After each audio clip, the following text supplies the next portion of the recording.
नमस्कार, मैं युवराज और आप देख रहे हैं प्योर पॉलिटिक्स। पश्चिम बंगाल में ये जो चुनावी संग्राम है वो बिल्कुल गति पकड़ रहा है, गर्मा गर्मी दोनों तरफ से हो रही है।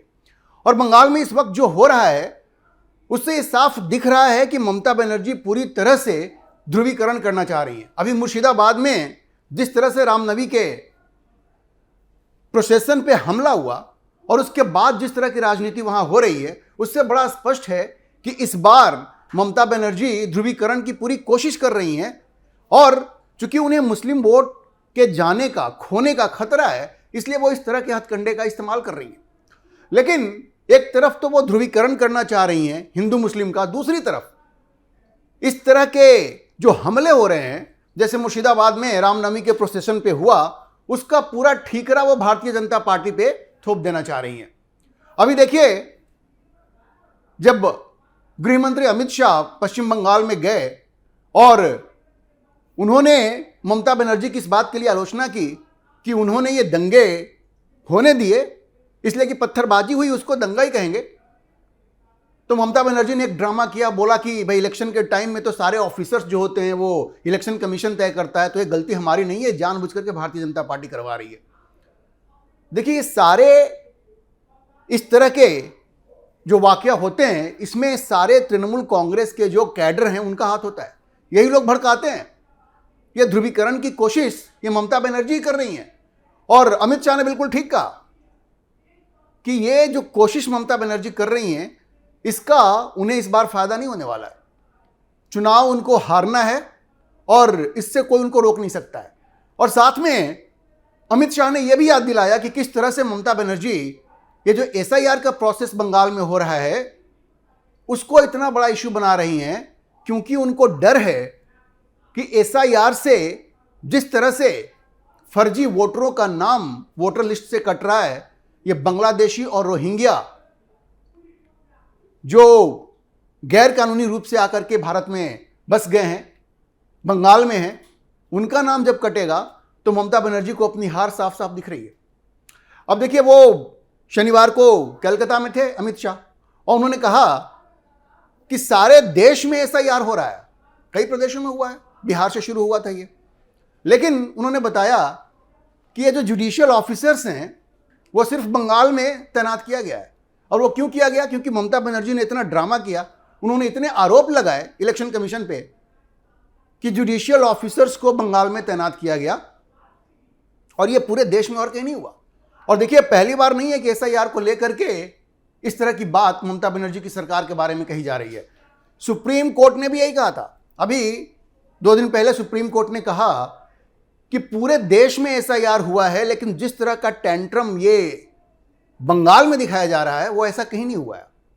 जिस तरह से बंगाल में कभी ये प्रॉब्लम है, कभी वो प्रॉब्लम है, एसआईआर को रोकने के लिए किस तरह के बहाने बनाए जा रहे हैं, वहां पे किस तरह से कर्मचारियों के ऊपर दबाव डाला जा रहा है, ऑफिसर्स को डराया धमकाया जा रहा है, वैसा देश के दूसरे किसी भी हिस्से में नहीं हुआ। यह सुप्रीम कोर्ट ने कहा।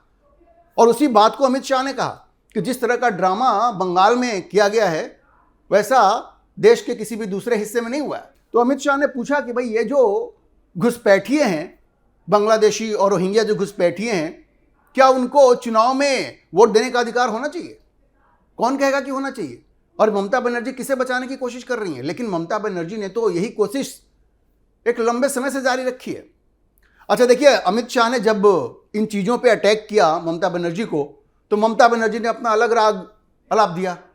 उन्होंने कहा कि भाई, ये भारतीय जनता पार्टी जो है, ये तो चीफ मिनिस्टर मैं हूं, मेरे सारे पावर्स उसने छीन लिए हैं। क्योंकि इलेक्शन कमीशन इस वक्त वहां अधिकारियों का तबादला करती है, तो वो कह रही है कि हमारे सारे अधिकार भारतीय जनता पार्टी ने छीन लिए हैं और ये जो कुछ भी बंगाल में हो रहा है, ये जो हिंसा की खबरें जो आ रही है, सब कुछ भाजपा का कराया हुआ है।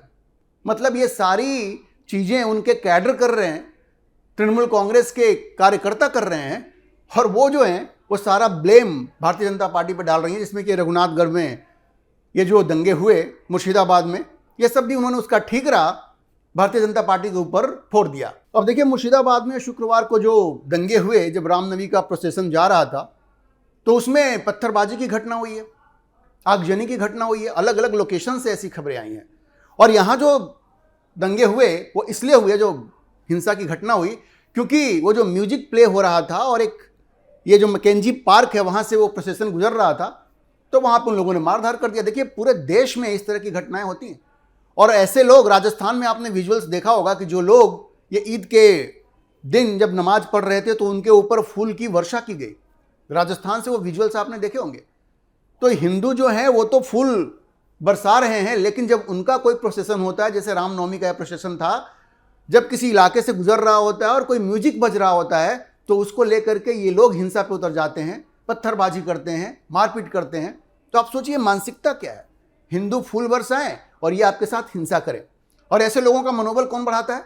ये ममता बनर्जी जैसे लोग ही बढ़ाते हैं, उनकी सरकार ही बढ़ाती है। लेकिन ममता बनर्जी इसके उल्टे भाजपा को धमका रही हैं और लोगों को इस बात के लिए डरा रही हैं कि अगर भारतीय जनता पार्टी सत्ता में आ गई तो बुलडोजर चलेगा बंगाल में और सब लोगों को बाहर फेंक दिया जाएगा। भाई इस तरह के जो लोग हैं जो रामनवमी के प्रोसेशन पर हमला करते हैं, दंगा करते हैं, उनके घर में तो बुलडोजर चलना ही चाहिए। ये जो योगी मॉडल से जो खौफ है वो बढ़िया है। ये इनको एक बात समझ में आनी चाहिए कि अगर इस तरह की हिंसा वो करेंगे तो उनके खिलाफ एक्शन लिया जाएगा। और देखिए एसआईआर को उन्होंने फिर से एक बार टारगेट किया और कहा, लोगों को डराया कि एसआईआर आपके लिए डेथ नेल है, ये बिल्कुल आखिरी कील है जो आपके मौत का कारण बनेगी। ये लोगों को किस तरह से धमका रही है ये आप समझिए। अच्छा, इस बीच ममता बनर्जी के बारे में ये जानकारी निकल के सामने आई है, एक वीडियो क्लिप आया है जिसमें उन्हें यह कहते हुए सुना गया कि वो चुनाव के दिन बंगाल की महिलाओं को हिंसा के लिए उकसा रही हैं। जी, नक्सलबारी दार्जिलिंग में एक पब्लिक मीटिंग में ममता बनर्जी के ऊपर आरोप है कि उन्होंने कहा वहां की महिलाओं से कि चुनाव के दिन आप पोलिंग बूथ पे आइए और घर में जो किचन का सामान होता है, आप समझ रही है ना, किचन का सामान, उनके कहने का मतलब था कि कलछुल, छुरी, ये सारी जो चीजें होती हैं, और उसके बाद जो जरूरी है वो कीजिए।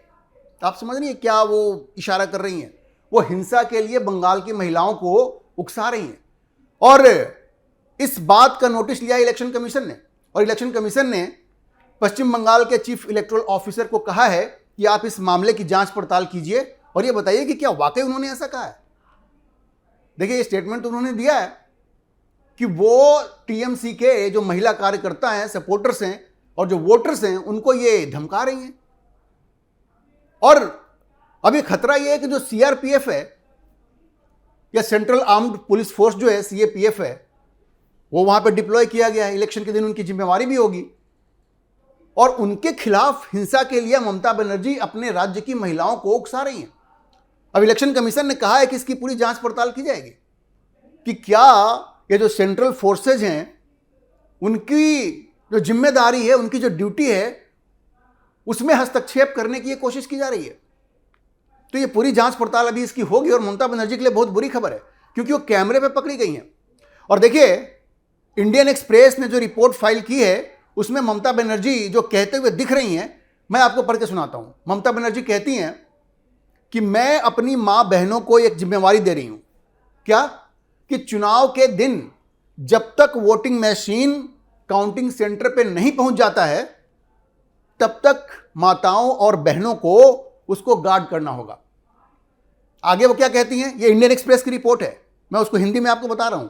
जैसे ममता बनर्जी ये कह रही हैं, आगे कहती हैं वो कि अगर आपको 5 साल तक, अगले 5 साल तक जिंदा रहना है तो आपको एक दिन के लिए ये जो वोटिंग मशीन है उसकी रक्षा करनी पड़ेगी। और जो दिल्ली से लोग आए हैं आपको सुनिश्चित करना पड़ेगा कि उनको कोई छप्पा वोट ना मिले।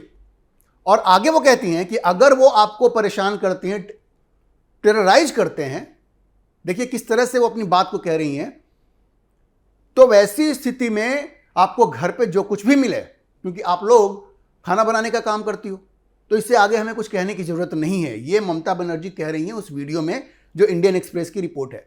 बड़ा स्पष्ट है, खाना बनाने के लिए कौन सी चीज़ें इस्तेमाल में आती हैं?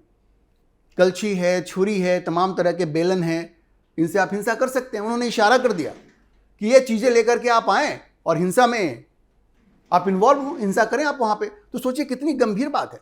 और देखिए पहली बार नहीं है कि ममता बनर्जी ने ऐसी बात कही है। जब एसआईआर का प्रोसेस चल रहा था उस वक्त भी उन्होंने बंगाल की महिलाओं को इस बात के लिए उकसाया था और कहा था कि अगर ये इलेक्शन कमीशन के कर्मचारी या अधिकारी आते हैं आपके पास, तो आपके पास किचन का जो भी सामान है वो लेकर के आप उनको खदेड़िए।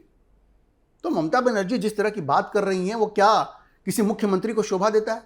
लेकिन बात यह है कि एसआईआर से वो बुरी तरह डर गई हैं। ये देखिए, तब लगभग 63 लाख नाम तो पहले ही कट चुके हैं, 60 लाख एडजुडिकेट हो रहे हैं, तो लगभग 1.5 करोड़ के आसपास, ये संख्या 2 करोड़ भी जा सकती है। इतने नाम तो वहां कटने वाले हैं और इसने, इस हकीकत ने ममता बनर्जी को जैसे पागल कर दिया है। उनको अभी लग रहा है कि सारे जो घुसपैठिए हैं बांग्लादेशी और रोहिंग्या, उनके नाम तो कट जाएंगे, वो कैसे चुनाव जीतेंगी। और जो मुस्लिम तुष्टीकरण की राजनीति वो आज तक करती आई हैं, उसमें भी सेंध लगने वाली है। ये हुमायूं कबीर ने बाबरी मस्जिद का भूत वहां पे छोड़ दिया है और अब वो वैसे ही उनके साथ जा रहे हैं। और आईएसएफ के जो नसीम सिद्दीकी हैं वो भी उनके साथ हैं। ये तीनों मिलकर के ममता बनर्जी का जो मुस्लिम वोट बैंक है उसमें सेंध लगाएंगे। तो आप समझिए, मुस्लिम वोट तो छिटकेगा, कुछ ना कुछ तो उसमें सेंध लगेगी। और भारतीय जनता पार्टी जिस तरह से हिंदू वोटों के कंसोलिडेशन का काम कर रही है, उसका प्रयास कर रही है, तो एक ऐसा सीन वहां क्रिएट हो रहा है कि ममता बनर्जी के मुस्लिम वोट घटेंगे और भारतीय जनता पार्टी के पक्ष में ये जो हिंदू वोट हैं वो ज़्यादा संख्या में पड़ेंगे। तो ममता बनर्जी को ये बात समझ में आ रही है, उनको बिल्कुल आभास हो गया है कि वो चुनाव हारने वाली हैं और इसलिए अब वो बंगाल की महिलाओं को हिंसा के लिए उकसा रही हैं। लेकिन वो कैमरे पे पकड़ी गई हैं, उनका वीडियो सामने आ गया है और अब उनको जवाब देना पड़ेगा। अब देखना होगा कि इलेक्शन कमीशन उनके खिलाफ क्या एक्शन लेती है। ममता बनर्जी तो हमेशा विक्टिम कार्ड ही प्ले करती हैं, लेकिन इस बार वो रंगे हाथों पकड़ी गई हैं। अब देखिए, 2 फेज में इलेक्शन होने वाले हैं बंगाल में, 23 अप्रैल को और 29 अप्रैल को, और 4 मई को ममता बनर्जी की किस्मत का फैसला हो जाएगा। जिस तरह की रिपोर्ट्स बंगाल से आ रही हैं उससे बड़ा स्पष्ट है कि 4 मई को ममता बनर्जी का खेल खत्म हो जाएगा। और जैसा अमित शाह ने कहा, ये 15 साल का जो ममता बनर्जी का शासन है वो बंगाल से पूरी तरह से खत्म हो जाएगा।